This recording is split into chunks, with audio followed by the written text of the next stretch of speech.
দেখো আজকে একটা নতুন চ্যাপ্টার শুরু করি, উপবৃত্ত বা ইলিপস। ঠিক আছে, তো আমরা আগে কনিক সম্বন্ধে জেনেছি। আহ, উপবৃত্ত বা উপবৃত্ত হলো ওয়ান টাইপ অফ কনিক, একটা এক ধরনের কনিক হচ্ছে উপবৃত্ত। ঠিক আছে,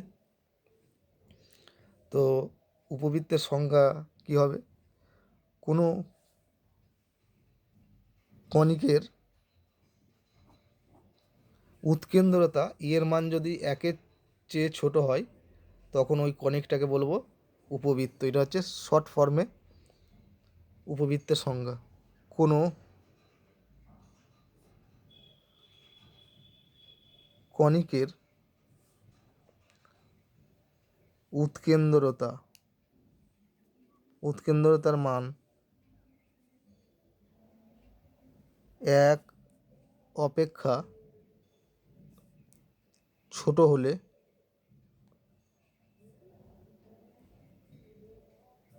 তাকে, মানে ওই কনিকটিকে উপবৃত্ত বলা হয়।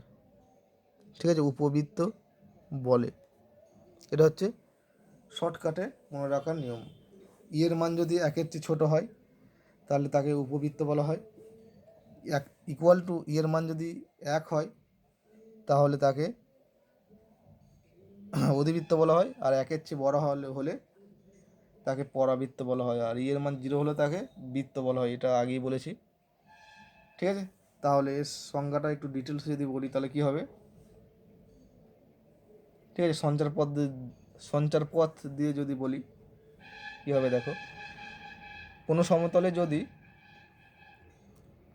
এস এবং এল যদি দুটো বিন্দু যদি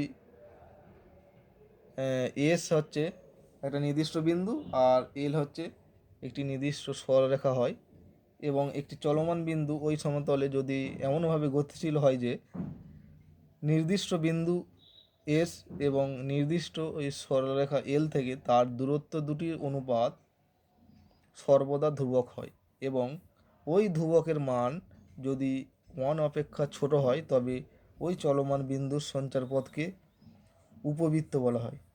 ঠিক আছে, এটা হচ্ছে ডিটেলসের সংজ্ঞা। মানে অধিবৃত্তর সংজ্ঞা ঠিক যেমনভাবে দেওয়া হয়েছিল, ঠিক একই রকমভাবে উপবৃত্তের সংজ্ঞাটাও সেই একই, শুধু ওখানে যোগ হয়ে যাবে ওই ধ্রুবকের মানটা, মানে উৎকেন্দ্রতার মান। ওই ধ্রুবকটাকে উৎকেন্দ্রতা বলা হয়, ওটার মান একের চেয়ে ছোট হতে হবে। ঠিক আছে, এটা হলো উপবৃত্তের সংজ্ঞা। তাহলে উপবৃত্তের ক্ষেত্রে কিন্তু অধিবৃত্তের যেমন একটা নিয়ামক থাকে, একটা নাভি থাকে। ঠিক আছে, উপবৃত্তের ক্ষেত্রে কিন্তু দুটো করে নাভি থাকে আর দুটো করে নিয়ামক থাকে, দুটো শীর্ষবিন্দু থাকে। ঠিক আছে, তাহলে উপবৃত্তের চিত্রটা কেমন হবে দেখো। এটা ধরো এক্স অক্ষ,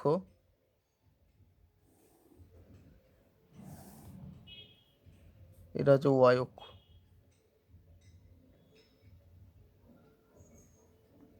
উপবৃত্ত মানে এরকম ডিম্বাকার। ঠিক আছে, এর দুটো নাভি, একটা এদিকে একটা এদিকে একটা, এস আর একটাকে সেই জন্য এস ড্যাশ দ্বারা প্রকাশ করা হয়। দুটো শীর্ষবিন্দু, একটা এ একটা হচ্ছে এ ড্যাশ। নেগেটিভ দিকে যেটা আছে সেটা ড্যাশ হিসেবে দেবো, আর পজিটিভ দিকে যেগুলো থাকবে এক্স অক্ষের পজিটিভ দিকে সেইগুলো ড্যাশ দেবো না। ঠিক আছে, এর ওপর যে কোনো বিন্দু ধরো পি, এর স্থানাঙ্ক হচ্ছে এক্স ওয়াই। ঠিক আছে, দুটো নাভি থাকে, দুটো শীর্ষবিন্দু থাকে, দুটো নিয়ামক থাকে, এই একটা নিয়ামক আর এইদিকে একটা নিয়ামক। ঠিক আছে, তাহলে যে কোনো একটা বিন্দু পি, এখান থেকে আমার এস বিন্দুটা যোগ করা হলো, আর এই পি থেকে এই নিয়ামকের ওপর লম্ব টানা হলো। ঠিক আছে। আর এই পি বিন্দু থেকে এই নিয়ামকের ওপর একটা লম্ব টানা হলো, এটা ডটেড লাইন দ্বারা লম্বটা টানছি। আর পি বিন্দুর সঙ্গে এই নাভির যোগ করা হলো, ঠিক আছে। পি বিন্দু থেকে এক্স অক্ষের ওপর লম্ব টানা হলো,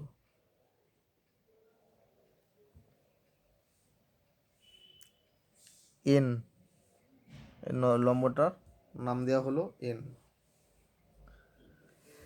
এই যে দেখো এ আর a dash,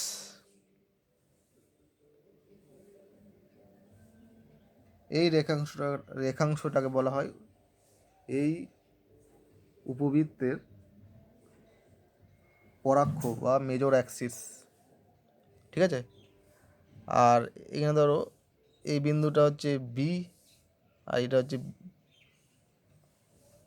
B dash, R B B dash এই রেখাংশটাকে বলা হয় এই উপবৃত্তের মাইনর অ্যাক্সিস বা উপাক্ষ, ঠিক আছে। মানে যে অক্ষটা বড় সেটাকে হচ্ছে উপাক্ষ বলা হয়, যে যে অক্ষটা বড় সেটাকে বলা হয় পরাক্ষ, আর যেটা ছোট এই অক্ষটা ছোট, ঠিক আছে, এই রেখাংশটা ছোট, একে বলা হয় উপাক্ষ, মেজর অ্যাক্সিস আর মাইনর অ্যাক্সিস, ঠিক আছে। এবার এবার দেখো উপবৃত্তের ক্ষেত্রে কী হতে হয়, S P by P M, এই ডিস্টেন্সটা একটা ধ্রুবক, একে ই অক্ষর দ্বারা প্রকাশ করা হয়। পরাবৃত্তের ক্ষেত্রে, উপবৃত্তের ক্ষেত্রে S P by P M equal to E, অধিবৃত্তের ক্ষেত্রে আমরা জেনেছি S P by P M equal to 1 হয়, মানে দুটোই সমান হয়, S P equal to P M হয়, মানে ই এর মান 1 হওয়ার জন্য দুটো সমান হয়ে যায়। এখানে কিন্তু S P by P M equal to E হবে, ই এর মান লেস দ্যান 1, ঠিক আছে, ই এর মান হচ্ছে লেস দ্যান 1, ঠিক আছে।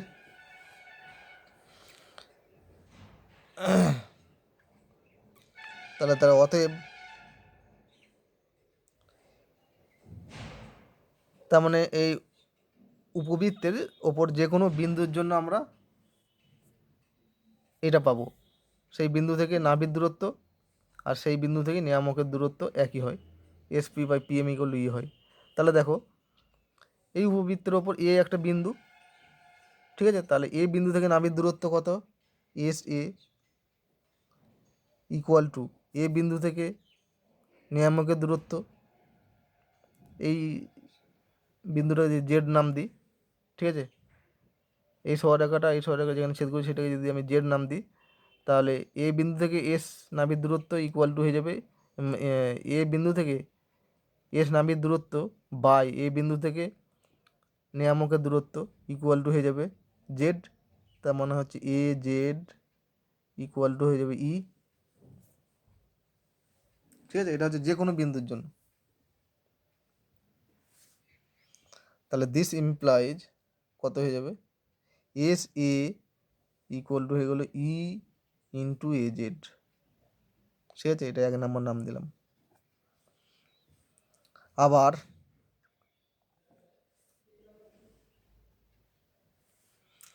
এ ড্যাশ, এটাও এই বিন্দুটাও অধিবৃত্তের ওপর আছে, তাহলে এ ড্যাশ থেকে নাভির দূরত্ব কত, S A dash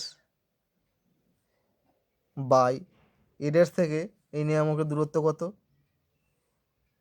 a dash Z equal to E হবে, কারণ এটা সব বিন্দুর জন্য প্রযোজ্য, ঠিক আছে, অধিবৃত্তের উপর যে কোনো বিন্দুর জন্য এই সূত্রটা প্রযোজ্য, ঠিক আছে, এই সূত্রটা প্রযোজ্য।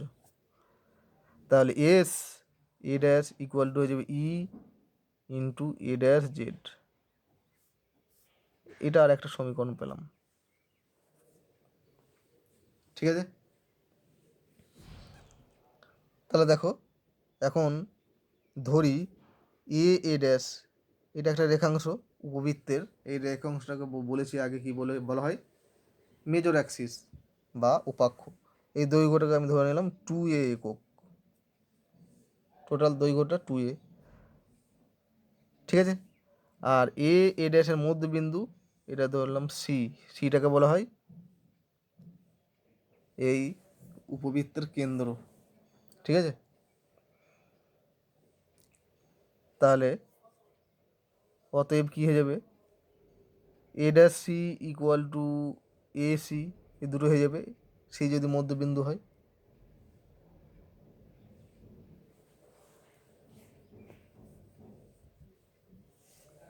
ঠিক আছে, ইকুয়াল টু প্রত্যেকটা দৈর্ঘ্য এ একক হয়ে যাবে।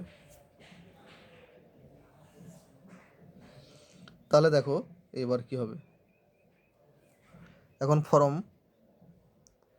1,2, 1 আর 2 থেকে কী পাচ্ছি, 1 থেকে কী পেয়েছি এস এ প্লাস 2 থেকে পাচ্ছি এস এ ড্যাশ, এই দুটোর যদি যোগ করি তাহলে কত পেয়ে যাব, ই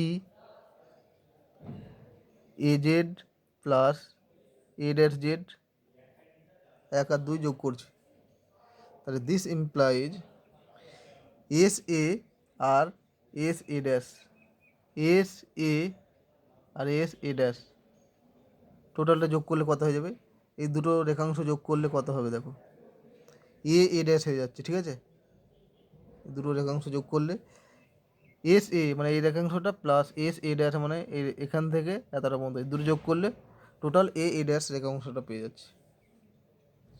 দিস ইকুয়াল টু কত হয়ে যাবে, ই এ জেড মানে কত দেখো, ঠিক আছে, এ জেড মানে কত, এ জেড, এ জেডকে এরকম লেখা যায় দেখো, এ জেডের জায়গায় লিখতে পারি সি জেড মাইনাস সি এ। ঠিক আছে, এটা হচ্ছে এ জেডের মান, plus A dash Z, A dash Z মানে হবে আবার সি জেড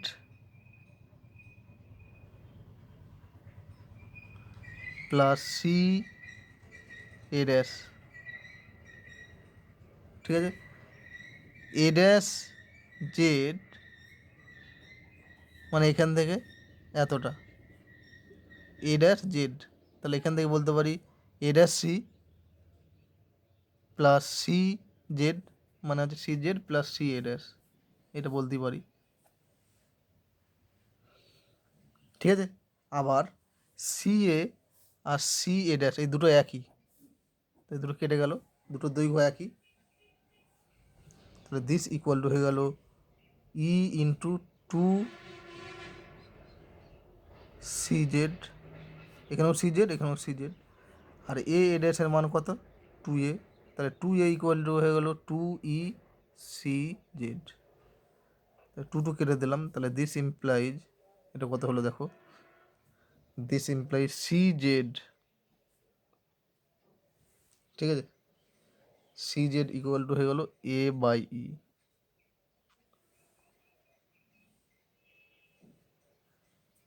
ঠিক আছে, তাহলে সি জেড এখান থেকে এই ডিস্টেন্সটা হয়ে গেল এ কমা ই। তাহলে এখন যদি এই সেন্টারটাকে মূলবিন্দু ধরি আর এটাকে এক্স অক্ষ আর এখান থেকে ওয়াই অক্ষ এটা ধরি, ঠিক আছে, তাহলে সি জেড যেহেতু এ বাই ই, তাহলে জেড বিন্দু স্থানাঙ্ক হয়ে যাবে কত, এ বাই ই কমা 0। জেড বিন্দু মানে কত, এই নিয়ামকের সঙ্গে এই অধিবৃত্তটার এই উপবৃত্তটার যে মেজর অ্যাক্সিস তার ছেদবিন্দুর স্থানাঙ্কটা। ঠিক আছে, তাহলে এখানে জেড বিন্দুর স্থানাঙ্ক পেয়ে গেলাম এ কমা ই, এ বাই ই কমা 0। ঠিক আছে, এবং ফর্ম 1,2 এই দুটো থেকে কী পাচ্ছি দেখো, 1 মাইনাস 2 যদি করি তাহলে কত পাবো, 1 আর 2 থেকে এটাও পেতে পারি S A minus S A dash. ঠিক আছে, দুটো যদি বিয়োগ করি তাহলে কত হয়ে যাবে, ই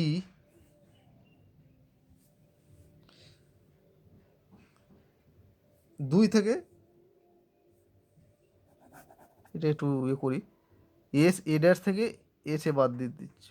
ঠিক আছে, কারণ কি এস এ ড্যাশটা বড়, এস এ ড্যাশ থেকে এস এ বাদ দিচ্ছি, মানে 2 মাইনাস 1 করে পাচ্ছি। তাহলে E A dash Z minus A Z, ঠিক আছে। দিস ইমপ্লাইজ, এটা কত হবে দেখো,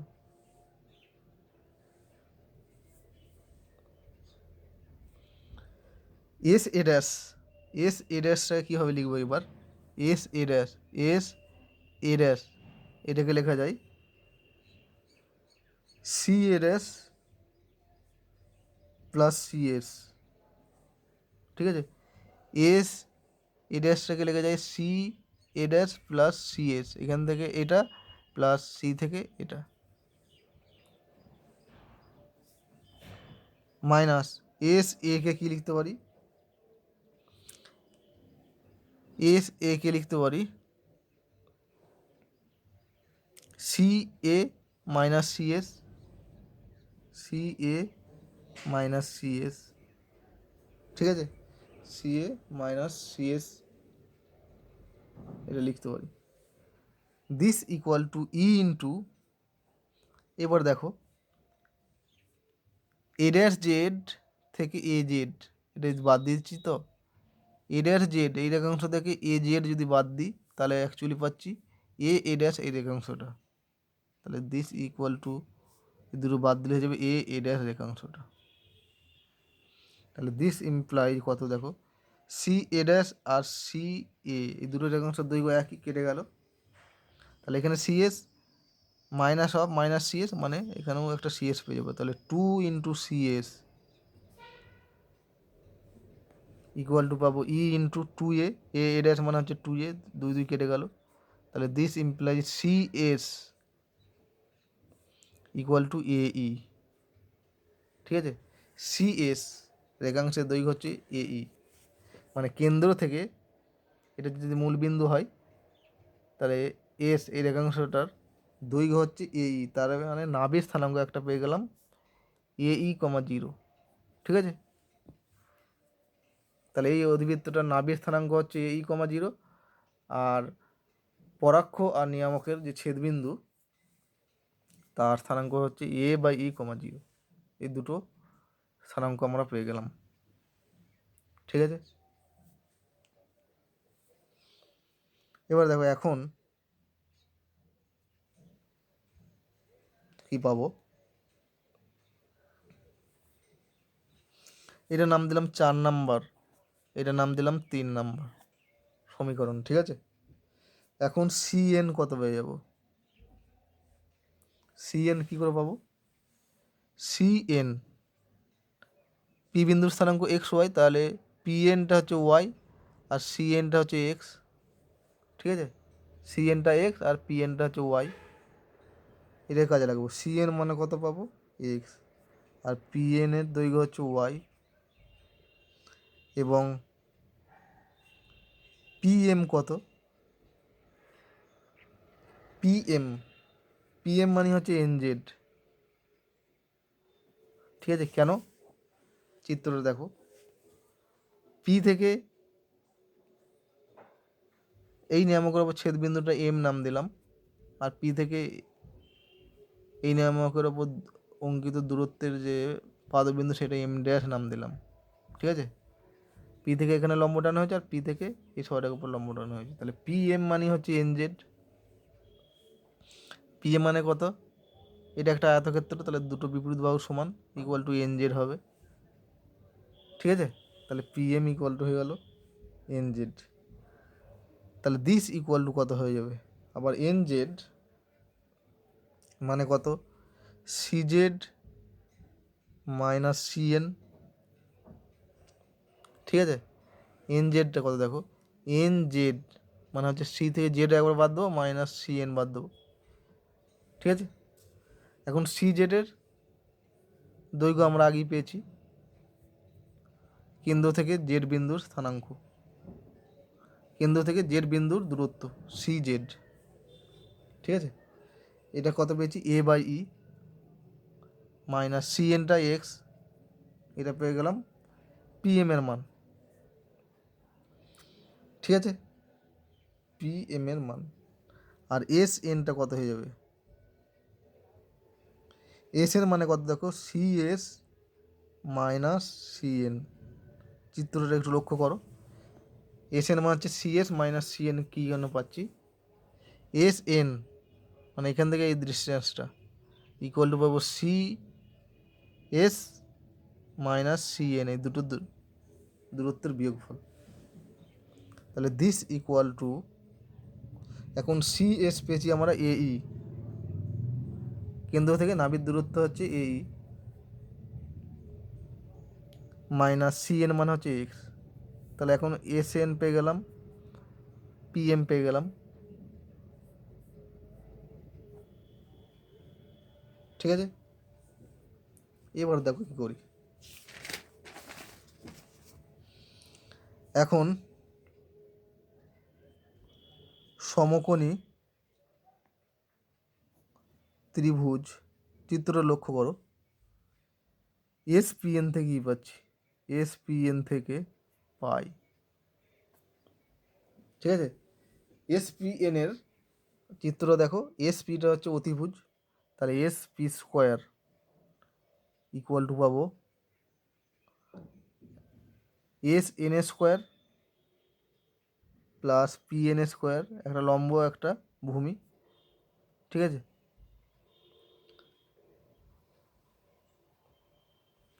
this equal to S N আমরা পেয়েছি কত, এ ই মাইনাস এক্স এর whole square plus P N মানে কত পেয়েছি, ওয়াই স্কোয়ার। ঠিক আছে, আবার দেখো S P equal to E P M এক জায়গায় পেয়েছি। ঠিক আছে, যেহেতু এটা একটা উপবৃত্ত, তাহলে S P by P M equal to E হবে, তার মানে এস পি স্কোয়ারের জায়গায় বসাবো E square P M A square equal to এটা যা আছে তাই, এ ই মাইনাস এক্স এর whole square plus Y square. This imply E square P M মানে কত আমরা বের করে রেখেছি দেখো,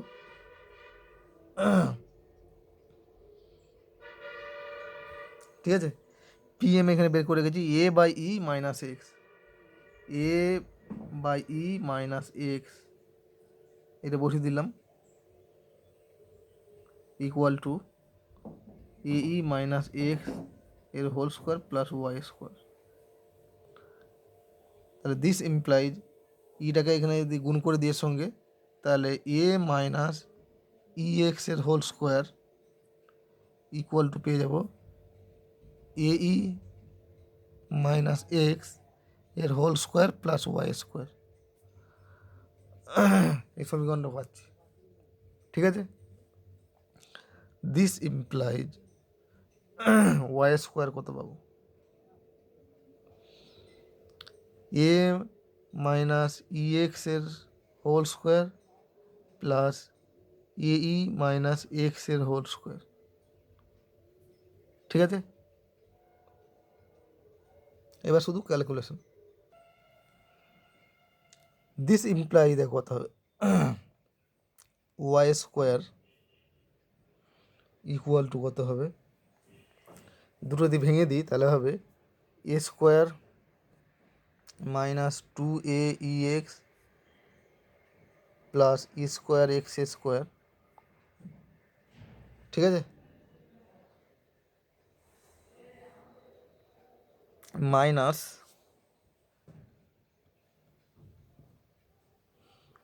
এখানে ব্র্যাকেটের মধ্যে হবে, এর পরেরটাকে ভাঙলে এ square e square minus two A E x plus x square. তাহলে দিস ইমপ্লাইজ একটা কেটে যাবে দেখো, এটার সঙ্গে এটা কেটে যাবে, তাহলে ওয়াই স্কোয়ার পাচ্ছি a square minus a square e square. ঠিক আছে, plus e square x square minus x square. ঠিক আছে, দিস ইমপ্লাই কত হয়ে যাবে, এই দুটো এক্সকে এদিকে নিয়ে আসছি, তাহলে এক্স স্কোয়ার যদি কমন নিই, 1 minus E square plus Y square equal to A square যদি কমন নিই 1 minus E square. This implies x square by both সাইডকে a square into 1 minus E square দিয়ে ভাগ করছি, তাহলে এখানে পেয়ে যাবো a square plus Y square by A square into 1 minus E square equal to 1। ঠিক আছে, তাহলে this implies x square by A square plus Y square by এই টোটাল রাশিটাকে বি স্কোয়ার ধরছি তলায় যেটা আছে ইকুয়াল টু 1। ঠিক আছে, তাহলে আমরা কি ধরেছি, B square equal to A square into 1 minus E square, এইটাকে ধরেছি বি স্কোয়ার।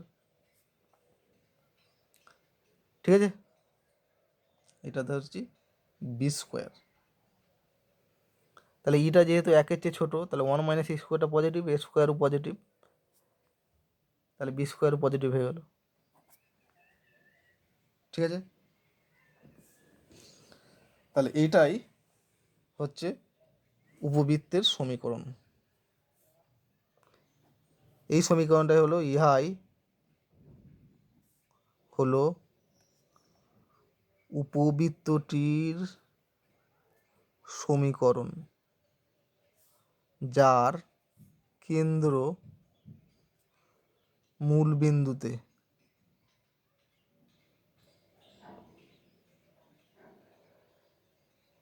ঠিক আছে এবং পরাক্ষ, পরাক্ষ মানে বড় অক্ষটা। ঠিক আছে, এখন পরাক্ষ কেন বলছি সেটা পরে বলছি। পরাক্ষ মানে এ এ ড্যাশ, এই রেখা অংশটাকে বলা হয় পরাক্ষ, আর পরাক্ষটা হচ্ছে এক্স অক্ষ। তাহলে যদি বলে পরাক্ষ এক্স অক্ষ বরাবর এবং কেন্দ্র যদি মূল বিন্দুতে হয়, তাহলে তার সমীকরণ কত হবে, X square by A square plus Y square by B square equal to 1। ঠিক আছে, এখানে নোট লিখে রাখো একটা জিনিস, দেখো এ আর বি এর মধ্যে সম্পর্ক কি। ঠিক আছে, তাহলে এখন দেখাবো এ আর বি এর মধ্যে সম্পর্ক কি, এ বড় না বি বড়, আর উৎকেন্দ্রতা বের করার সূত্রটা কত। তাহলে এখানে এই সূত্রটা পাচ্ছি, ই হচ্ছে উৎকেন্দ্রতা বলা হয় কি, ইসেন্ট্রিসিটি বা উৎকেন্দ্রতা উপবৃত্তর। তাহলে বি স্কোয়ার ইকুয়াল টু পাচ্ছি আমরা A square into 1 minus E square. তাহলে this implies B square by A square equal to 1 minus E square. This implies E square কত পাচ্ছি, 1 minus B square by A square. This implies E equal to পেয়েছি 1 minus B square by A square. তাহলে কোনো উপবৃত্তের উৎকেন্দ্রতার সূত্র হচ্ছে এইটা। ঠিক আছে, বি কি, বিটা হচ্ছে অর্ধ উপাক্ষ আর এটা হচ্ছে অর্ধ পরাক্ষ। ঠিক আছে, অর্ধ পরাক্ষের দৈর্ঘ্য টোটাল হচ্ছে 2a, আর উপাক্ষের দৈর্ঘ্য টোটাল হচ্ছে 2a হয়, আর পরাক্ষের দৈর্ঘ্য হচ্ছে, সরি একটু উল্টো বলে দিয়েছি অ্যাকচুয়ালি। ঠিক আছে, পরাক্ষ মানে মেজর অ্যাক্সিস যেটাকে, পরাক্ষের দৈর্ঘ্য হচ্ছে 2a একক, আর উপাক্ষের দৈর্ঘ্য হয় 2b একক। ঠিক আছে, তার মানে এই যে উপবৃত্ত এইটা, তো 2b বলতে এই কেন্দ্র সি থেকে এইটা বি ড্যাশ, একটা বি একটা বি ড্যাশ, সি বিটা হচ্ছে বি একক আর এটা হচ্ছে বি একক, টোটাল দৈর্ঘ্য 2b একক। আর এখান থেকে এ একটা এ ড্যাশ একটা এ, দুটো শীর্ষবিন্দু, সি থেকে এ ড্যাশ এটার দৈর্ঘ্য এ হয়, সি থেকে এ ড্যাশের দৈর্ঘ্য এ হয়, আর সি থেকে এর দৈর্ঘ্য এ হয়, টোটাল হচ্ছে 2a। পরাক্ষ হচ্ছে 2a আর উপাক্ষ হচ্ছে 2b।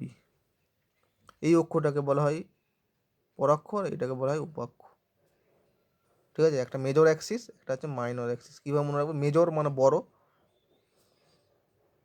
মানে পরাক্ষটা বড়, আর উপাক্ষটা ছোট, মাইনর অ্যাক্সিস। ঠিক আছে, এখন কে বড় কে ছোট এখন দেখাচ্ছি, কেন ওকে পরাক্ষ বলা হচ্ছে। ঠিক আছে, এখন দেখো ই স্কোয়ার, ইটা তো গ্রেটার দেন লেস দেন 0, ই লেস দেন ই, ই তো লেস দেন 1। ঠিক আছে, উপবৃত্ত তখনই বলবো যদি ই এর মানটা 1-এর চেয়ে ছোটো হবে। তার মানে ই স্কোয়ারের মানও 1-এর চেয়ে ছোটো হবে। ই স্কোয়ার মানে কত এখান থেকে পাচ্ছি?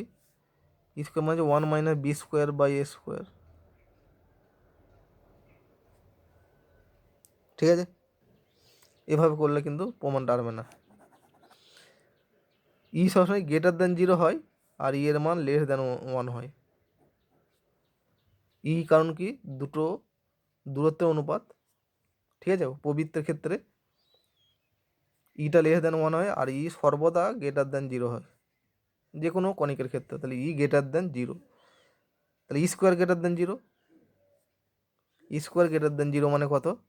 ই মানে হচ্ছে আবার 1 minus B square by A square, এটা থেকে পাচ্ছি গ্রেটার দেন 0। তাহলে এখান থেকে পাচ্ছি 1 greater than b square by A square. তাহলে এখান থেকে বলতে পারি a square greater than b square, a greater than b. ঠিক আছে, এটা সবসময় বি এর চেয়ে বড় হবে।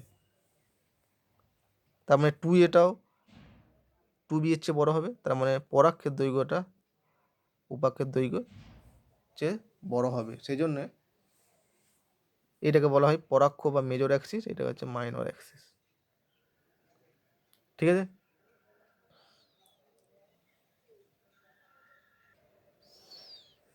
তাহলে দেখো উপবৃত্তের কী কী আছে? পরাক্ষ আছে,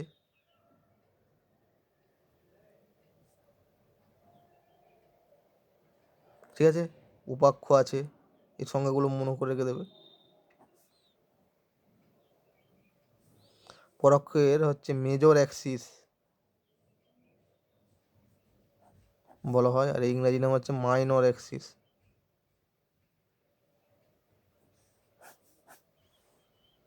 ঠিক আছে, এটা যদি উপবৃত্ত হয়,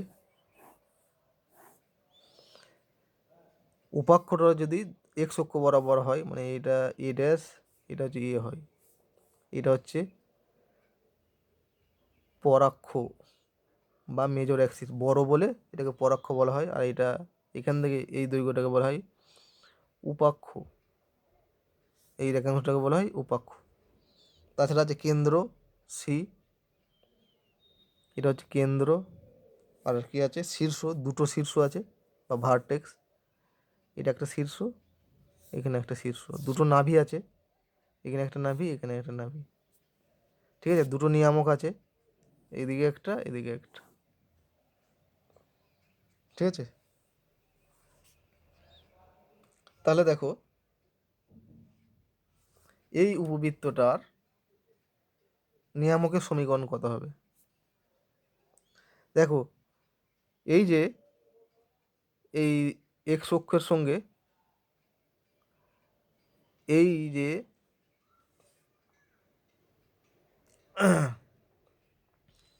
নিয়ামকের ছেদবিন্দুটা পেয়েছিলাম কত? এখানে এ বাই ই কমা 0, এটা তো পেয়েছিলাম। ওই চিত্রটা দেখবো, ঠিক আছে, আগের চিত্রটা, যে চিত্রটা দিয়ে আমি সমীকরণটা বের করলাম।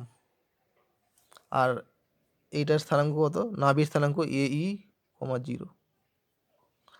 তাহলে এখান থেকে এই ডিস্টেন্সটা যায়, এখান থেকে এই ডিস্টেন্সটা একই, তাহলে এইটা যেহেতু নেগেটিভ দিকে, তাহলে এর স্থানাঙ্ক মাইনাস এই কমা 0। তাহলে দুটো নাভি পেলাম, একটা এই কমা 0, একটা মাইনাস এই কমা 0। তাহলে এই ছেদবিন্দুটা যদি এই কমা 0 হয়, তাহলে এই দিকের ছেদবিন্দুটা হচ্ছে মাইনাস এই কমা 0, উল্টো দিকে আছে বলে। তাহলে এখন এই নিয়ামকটা সমীকরণ কত পাবো? এই নিয়ামকটা ওয়াই অক্ষের সমান্তরাল, তার মানে এক্স ইকুয়াল টু কনস্ট্যান্ট যদি ধরি, ঠিক আছে, এটা আবার এ কমা ই, এ বাই ই কমা 0 বিন্দুগামী, তাহলে এটা বসালে কে এর মান পাবো, এই সরলরেখায় যদি বসাই এ বাই ই কমা জিরো, তাহলে কে এর মান পাবো এ বাই ই। তাহলে অতএব নিয়ামকটা সমীকরণকে কত হয়ে গেলো এ বাই ই, একটা নিয়ামকের সমীকরণ। ঠিক আছে, একই রকম এই দিকটা সমীকরণ হবে মাইনাস এই বাই জিরো, তোমার দুটো নিয়ামকের সমীকরণ হয়ে যাবে। উপবৃত্তের দুটো নিয়ামকের সমীকরণ হচ্ছে x equal to plus minus এই। ঠিক আছে, x equal to plus minus এই।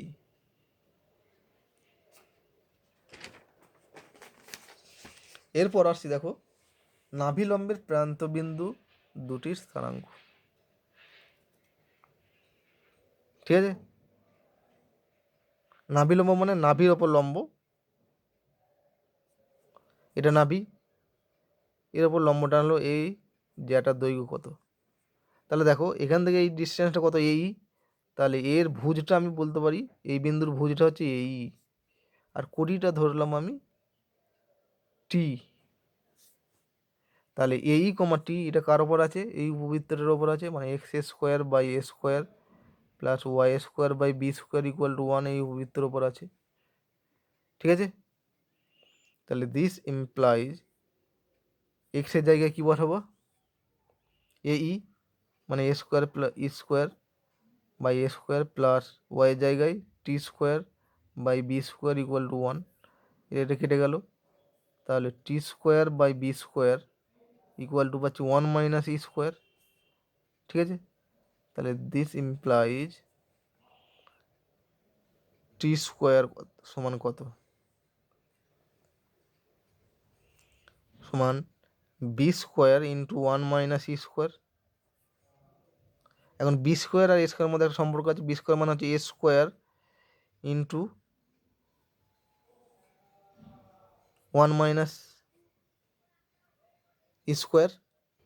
ঠিক আছে, বি স্কোয়ার মানে হচ্ছে, এখানে লিখে দিচ্ছি, বি স্কোয়ার মানে হচ্ছে এ স্কোয়ার ইন্টু 1 মাইনাস ই স্কোয়ার।